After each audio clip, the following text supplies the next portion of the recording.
In this video, we're going to talk about how to make your ex change their mind and come back.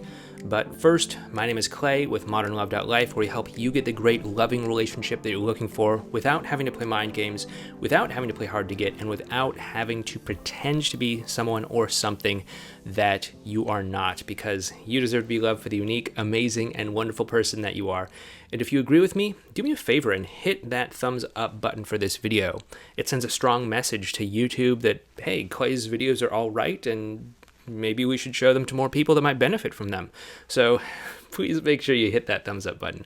Also, subscribe to the channel as well too, and hit that little bell icon next to it so that you can get notified whenever we post new videos. Additionally, I want to let you know that we do have an email newsletter. It's totally free to sign up for. We send you some tips, advice, all that stuff about having a great, successful relationship. You can find info on that down below in the description box. We also send you this nice little report that kind of goes through a lot of the, sacred cows, as they might say, about breakups and getting back together, and we kind of pull those apart. We talk about, the no contact rule, why you don't always need to do it. We talk about fortune cookie advice, like if it's meant to be, it's meant to be, or, time heals all wounds, or there's plenty of fish in the sea, and all that BS stuff. We kind of pull that apart. We talk about these sorts of things, especially mind games, all that. It's free down below in the description box. Anyway, let's go ahead and talk about this. So if you want to make your ex change their mind about you and come back, then we want to really start by looking at what wasn't working in the first place in your relationship. And there can be like all sorts of external things that were happening, maybe like an affair, maybe lack of trust, all this sort of stuff, right? My goal in a lot of the work that I do isn't to really look at all these like little things like text messages and all that. It can be important for sure, but really what it does is it paints a picture about something that's happening at a deeper level. And, I've been on coaching calls with I don't even know how many people at this point. But when I'm listening to them tell me about why their relationship declined, usually there are three things that started to become out of alignment that caused the relationship to start its decline. And if we put those back into alignment, then it's going to create a better context for the two of you to connect, and for the two of you to start healing, and for the two of you to get back together, and even for the two of you to have a great relationship in the long run. Truthfully, since I discovered all this, I've put these three things in place in my own marriage with my wife, and things have been pretty good, actually. But anyway, let's go ahead and get into this. So the first thing that I've noticed in people whose relationships are not in a great place is that at some point they stopped playing on the same team. They stopped seeing their partner as someone who is on the same team as them, and they start to see their partner as someone who's on the opposite team. And, of course, this can take the extreme form of like, oh yeah, I hate your guts, I still miss my ex, but my aim is getting better, all that stuff, right? But it also takes more subtle forms as well, too. Like, for example, being defensive against the other person, not knowing, like, what should I say to them? Like, am I contacting them too much? Like, these are not things that people who see their partner or their ex as on the same team as them would think. If someone is your teammate, you just simply turn to them and say, like, hey, like, am I contacting you too much? Do you want some space? And you just check in with them. But if you're trying to like front run them and anticipate what they're going to say or do or how they're thinking or feeling, then that just is a symptom of like, hey, we're not on the same team. So you want to bring your partner to being on the same team as you. Bring your ex to being on the same team as you, as opposed to being on the opposite team. And that's going to help to create a stronger foundation for connecting, for communicating, for these other things that we're going to be talking about. And you can also like look back on this and say like, hey, if there's ever a time when it seems like we're not on the same team, it's probably a misunderstanding, and we just need to take a time out and check in with one another and say, hey, what's going on? It seems like we're on opposite teams here. I know it's probably a misunderstanding. Let's just check in with one another. So that's the first thing that comes out of alignment. The second thing that comes out of alignment is people stop communicating clearly, and instead they start filling in blanks. So, for example, there are lots of things that you might say or do, or your ex might say or do.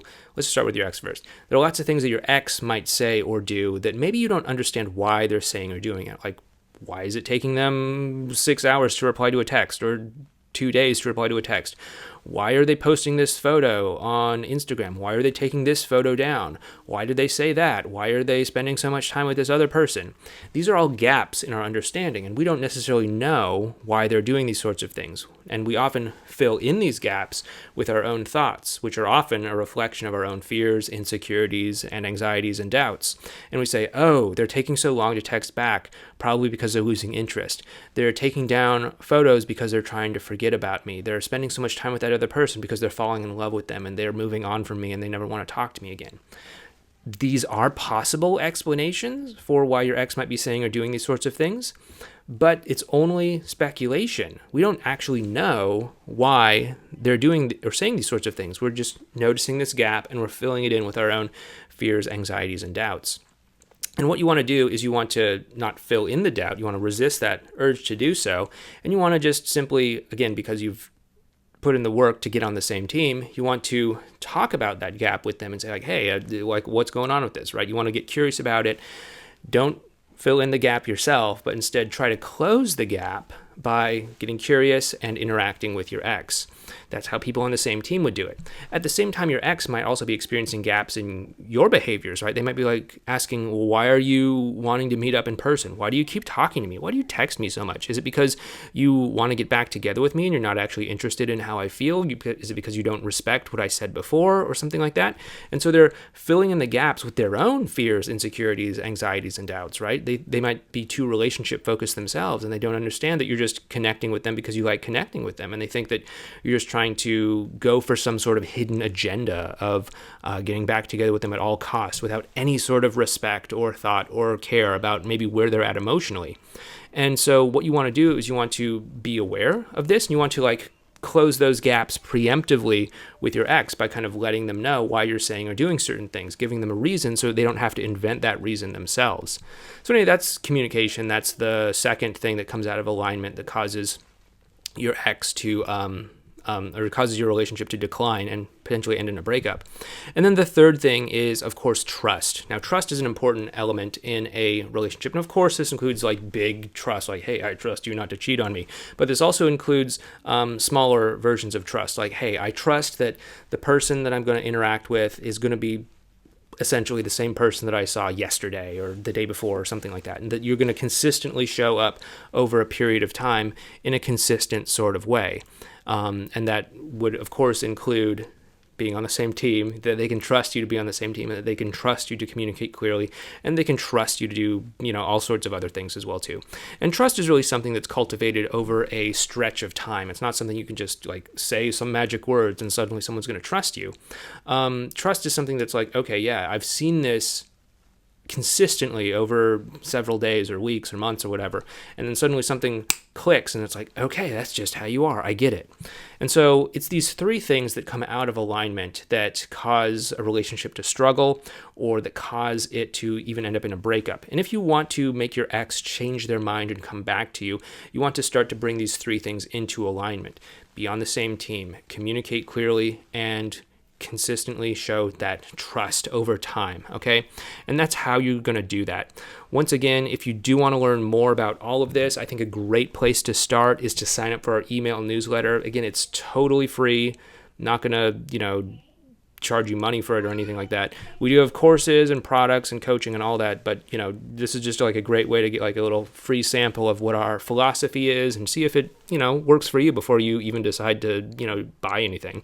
Anyway, you get the newsletter and also the nice little free report I told you about down in the description box below. But I hope this video has been helpful for you. If you like what we're doing, please, once again, hit that thumbs up button. It does help us out with that YouTube algorithm, and it does tell YouTube, hey, these videos are all right. Show them to more people so that maybe this channel can help more people out there.